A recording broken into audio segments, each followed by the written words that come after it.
Përshëndetje të gjithëve drejt për së drejti, ky është edicioni i parë informativ i lajmeve për ditën e sotme, ai orës 8. Në këtë edicion ju ftoj të ndiqni.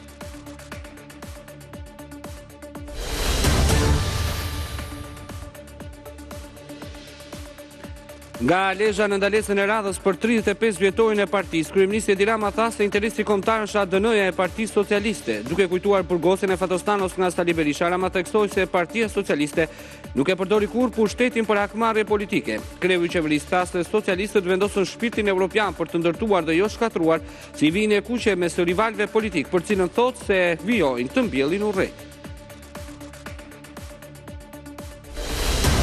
Në punimet e kuvendit kombëtar, delegatët e Partisë Demokratike votuan ndryshimet në statut duke kufizuar peshën e primarëve me një komision verifikimi në parti.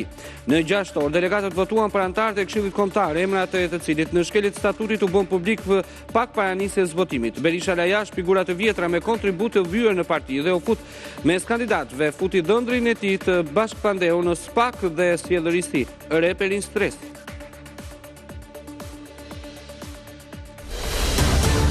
Pas përplasjeve në Zvërnec gjatë tubimit banorëve që kundërshtojnë zbatimin e projektit ndërtimor, arrestohet një nga punonësit e policisë private që troqi zvarr një protestues. Ndërkohë drejtori i përgjithshëm i policisë së shtetit Skënderita pezulloi nga detyra kreun e policisë së Vlorës për raportim të gabuar të ngjarjes. Më herët policia e Vlorës deklaroi se protestuesi, i cili u dhunua, ishte futur me forcë brenda rrethimit kantierit, gjë që u mohua nga policia e shtetit. Presidenti amerikan Donald Trump i ka dërguar një kundërpropozim të ri shumë më kufizues Teheranit për t'i dhënë fund luftës. Sipas mediave amerikane, Trump dëshiron marrëveshje dhe pret ta finalizojë atë së shpejti, por synon të forcojë disa pika, veçanërisht ato që lidhen me armët bërthamore të Iranit. Kërkesa e tij ka shkaktuar raund të ri diskutimet midis palëve që mund të zgjasë disa ditë.